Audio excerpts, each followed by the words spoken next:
Você que nos acompanha, sejam bem-vindos para mais esse vídeo. Eu estava há algum tempo sem conseguir parar um pouquinho para continuar fazendo conteúdo aqui para o canal, mas nos últimos dias algumas pessoas têm procurado falar comigo, pedindo para que eu fizesse um vídeo sobre esse tema que você viu aí na capa do vídeo, que é sobre a nova campanha da Fogueira Santa de Israel, a campanha A Fogueira Santa de Israel dos Filhos de Deus.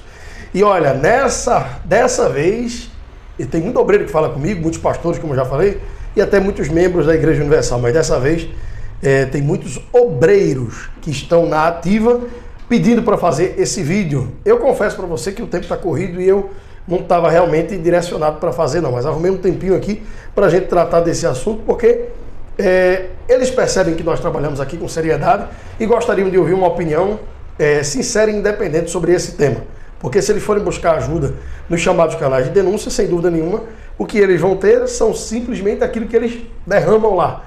E se eles forem perguntar a alguém que está ativo na igreja, que está mergulhado nesse propósito, eles vão ter a mesma informação que eles recebem nas reuniões. Então, nós temos aqui uma alternativa para trazer uma opinião independente. E o que acontece? Algumas pessoas estão falando que essa campanha ela vem com um propósito que não tem nada a ver com a Bíblia, que é você fazer um sacrifício financeiro em prol da sua família. Inclusive, eu estava vendo agora há pouco o testemunho de um casal chamado Ana Maria e Elton. Certamente você deve ter visto também no canal da própria Igreja Universal. E o testemunho é muito bonito, impactante, um testemunho extraordinário. E, logicamente, que isso faz parte da estratégia da campanha. Você pegar alguém que tem uma experiência verdadeira, essa pessoa dá o seu testemunho, e isso faz com que outras pessoas que também estejam passando por um problema semelhante venham a fazer a mesma coisa que aquela pessoa fez. Mas a pergunta que fica no ar é: por quê? Uns contam um testemunho, inspiram outros, que baseado nesse testemunho que foi dito, fazem em tese a mesma coisa que esses fizeram e não tem o mesmo resultado. E aí é que entra a questão do dissabor, do desgosto, da decepção, e as pessoas saem da igreja e vão fazer parte junto com esse pessoal dos canais de denúncia, falar mal, dizer que não tinha nada, que dava tudo na igreja, etc, etc, etc. E olha, dentre essas pessoas que falaram comigo, algumas até chegaram a dizer que tem vontade de sair da igreja exatamente por causa dessa campanha da Fogueira Santa de Israel. E como eu já me posicionei várias vezes sobre essa campanha, eu posso falar para vocês de uma forma bem independente. A primeira coisa, eu particularmente não participaria dessa campanha, mas eu vou compreender os obreiros, porque para você fazer parte de algum grupo da igreja, você vai ser mais próximo dos pastores. E para você estar próximo dos pastores não participar dessas campanhas, fica complicado, porque a figura de linguagem que eles usam é para que, em primeiro lugar, aqueles que estão ao seu lado, carregando o peso com eles em prol do povo, venham dar exemplo. E como é que eles podem dar exemplo? Sendo os primeiros a fazerem parte dessa campanha. Mas tem pessoas que não concordam com ela, tem pessoas que acreditam que elas sejam antibíblicas e não querem participar. E agora, como é que fica? A pessoa não quer sair da igreja, porque nesse período de Fogueira Santa ela fica nessa pressão, mas ela gosta da igreja, ela fica nessa sinuca de bico. A primeira coisa que eu digo sempre aqui nesse canal, que você quando quiser tomar qualquer decisão para sair de algum lugar, inclusive ou principalmente da Igreja Universal, é que você tem que orar, é que você tem que buscar a orientação de Deus, porque Ele sem dúvida nenhuma não vai lhe desamparar. O salmista disse: eu fui moço e hoje sou velho, eu nunca vi o justo desamparado, sei nem a sua descendência mendigar o pão, portanto você não vai ser desamparado, Ele não vai deixar você desorientado. Tem que buscar ajuda nele, porque os homens são completamente falhos. E alguns também disseram: olha, eu acredito que a igreja esteja precisando passar por uma reformulação e ser banida essa campanha de Israel de lá. O que você acha? Eu digo que seria maravilhoso, porque se eles banissem essa campanha da igreja, o que nunca vai acontecer, sem dúvida nenhuma, um tanto de gente que já saiu voltaria para a igreja, porque gosta da igreja, mas não gosta dessa campanha que acontece 2 vezes por ano. E é uma campanha que realmente não tem nada a ver com a Bíblia, é algo que a gente pode dizer até que é uma heresia, sim, porque não tem nada a ver com a Bíblia, principalmente quando você usa ela com esse norte de, olha, para você ter sua família salva, você deve fazer um sacrifício na Fogueira Santa de Israel. E por que eu digo que é antibíblica? Porque o sacrifício para que a nossa família fosse salva, ele foi feito por Cristo na cruz do Calvário. E o apóstolo Paulo disse: crede no Senhor Jesus e será salvo tu e a tua casa. Portanto, a receita para que sua família seja salva é apenas você crer. E não é crer da boca para fora, como muita gente crê. Tem pessoas, por exemplo, que tem na sua casa a Bíblia aberta ou no Salmo 91 ou no Salmo 23, que a página dessa Bíblia, essa página, as duas páginas que ficam abertas, já estão até amareladas e empoeiradas. E na vida daquela pessoa, como diz o Salmo 23, o Senhor é meu pastor, nada me faltará. Falta tudo, falta paz, harmonia, saúde, trabalho, falta tudo, só não falta coisa ruim. Então essa palavra não faz efeito na vida dessas pessoas, porque ali ela está como um amuleto da sorte, como um livro de parábolas, ou de fábulas, ou de mágica, a fórmula mágica que o pessoal usa lá, aqueles filmes lá de ficção, sei lá, para fazer suas magias, é como se fosse desse jeito. Não é dessa forma que se tem que crer. Tem que crer crendo. A palavra ela é viva e eficaz, é mais penetrante do que espada de dois gumes, penetra até a divisão da alma e do espírito, e ela é apta para discernir os desejos do coração e o pensamento. Portanto, existe um poder nessa palavra que, quando se toma posse dela, ela faz efeito na vida. Mas, se a pessoa é simplesmente um frequentador de igreja, é como se ela não fosse, porque ela só está ouvindo a palavra. É um bom caminho? É. Porque a Bíblia diz que a fé vem pelo ouvir, e ouvir a palavra. Se ela está ouvindo, a fé pode vir a qualquer momento. Mas tem gente que vive indo para a igreja e mesmo assim não se alimenta da palavra, não gera fé dentro dela e a vida dela vive, às vezes, pior do que uma pessoa que não frequenta a igreja, que não dá atenção para isso, e é desse jeito.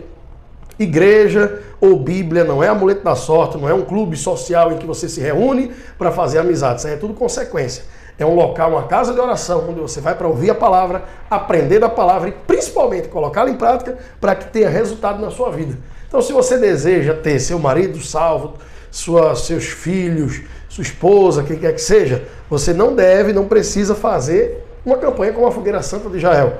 O que você tem que fazer é crer no Senhor Jesus, porque está escrito que será salvo tu e a tua casa. Você tem que ir para o altar, mas o altar da sua vida, tirar as impurezas, tudo aquilo que desagrada ao Senhor. Você lembra de Elias, lá no Monte Carmelo? O que foi que ele fez? Ele fez uma oração que não durou 30 segundos, durou 22 segundos a oração de Elias, e o fogo caiu do céu. Mas por que aconteceu isso? Porque Elias, antes de fazer a sua oração, ele preparou o altar, juntou as 12 pedras, pediu para que se colocasse nesse altar o que se tinha de mais precioso para aquele lugar, que já estava há 3 anos e meio sem chover, e ele pediu água, que era uma riqueza, e pediu animais para colocar em cima do altar. Tirou todas as impurezas, juntou as pedras, representando a unificação das 12 tribos, porque todo mundo sabe que nessa época Israel estava com o reino do norte e o reino do sul dividido, onde tinha 10 tribos do lado e 2 tribos do outro, e ele ali unificou as tribos na simbologia, juntando as 12 pedras, colocou o que se tinha de mais precioso naquele lugar e depositou ali a sua fé em Cristo, aliás, em Deus. E nesse momento o fogo caiu do céu e consumiu o sacrifício. E o sacrifício que você deve fazer e colocar no altar não é dinheiro. Não é dinheiro. O que você deve fazer é colocar no altar a sua vida. O que você tem de mais precioso. O que é mais precioso para você? São as amantes? O que você tem de mais precioso? São as drogas? O que você tem de mais precioso? São as enganações? Não sei, você que sabe. Então isso você deve colocar no altar. Dizer, Senhor, eu não quero mais isso. Isso aqui está aqui, eu te entrego. E agora você fica na dependência dele. Aí quando você clama, ele lhe responde. Se você crer dessa forma, será salvo você e sua casa. Acabou. Tinha um senhorzinho com 106 anos de idade. E ele conversando com o pastor perguntou a idade dele, ele é afrodescendente, que não apresenta muito ter essa idade toda. E ele conversando com ele amistosamente, o senhor tem quantos anos? Aí ele, 106. E todo mundo ficou surpreso, porque achou que ele tinha lá seus 85 e tal. Né? Ele era um senhor bem durinho, bem ativo. E ele disse assim para ele, nossa, que maravilha, o senhor não parece ter essa idade, não. E olha, me diz uma coisa, o senhor tem uma expectativa de viver até quantos anos, mais ou menos? E aquele senhorzinho falou com muita propriedade. Ele disse, rapaz, eu não sei, mas eu sei que eu tenho 7 filhos e um deles ainda não se converteu. E eu tenho uma promessa. E a promessa é essa, crê no Senhor Jesus e será salvo tu e tua casa. E eu só vou morrer quando esse meu último filho, que ainda não se converteu, vier a se converter. Porque eu creio nessa promessa e eu vivo por ela. Esse senhorzinho morreu com 109 anos de idade. Aos 108, o último filho dele, que ainda não era convertido, se converteu. Então você imagina, você percebe como é uma pessoa realmente mergulhar e crer na palavra e viver aquela palavra, sem dúvida nenhuma, essa palavra vai fazer um efeito na vida dela e o efeito é absurdo, é coisa extraordinária. Então, da mesma forma que aconteceu com esse senhor e com todas as outras pessoas, vai também acontecer com você. Desde que você coloque no altar a sua vida, renuncie a si mesmo, seus desejos, suas vontades e faça a vontade de Deus. E aí sim, você vai ter entregue tudo para Ele e, sem dúvida nenhuma, Ele não desampara aquele que vive na sua presença. Então, eu concordo sim com esses obreiros que não se identificam, e eu também não faria isso, mas que dizem que acreditam que essa campanha não tem nada a ver com a Bíblia e que eles gostariam que acabasse. E de verdade mesmo, sendo bem sincero, eu entendo você que é obreiro e me acompanha aqui, que vive nessa angústia a cada 6 meses. Ore, busque a Deus, peça para Ele dar para você uma resposta do que Ele quer para a sua vida. Porque pode ter certeza que Ele chamou você para ser livre e não um prisioneiro. E se você se sente um prisioneiro por conta de uma situação como essa, certamente você não está no caminho que agrada a Cristo. Tá bom? Eu peço a você que compartilhe esse vídeo com outros obreiros, com membros da Universal, com pastores também, você que me acompanha. Você pode falar, olha, você pode até não gostar do conteúdo, porque tem gente que gosta muito da Universal a ponto de fazer vistas grossas para essas coisas.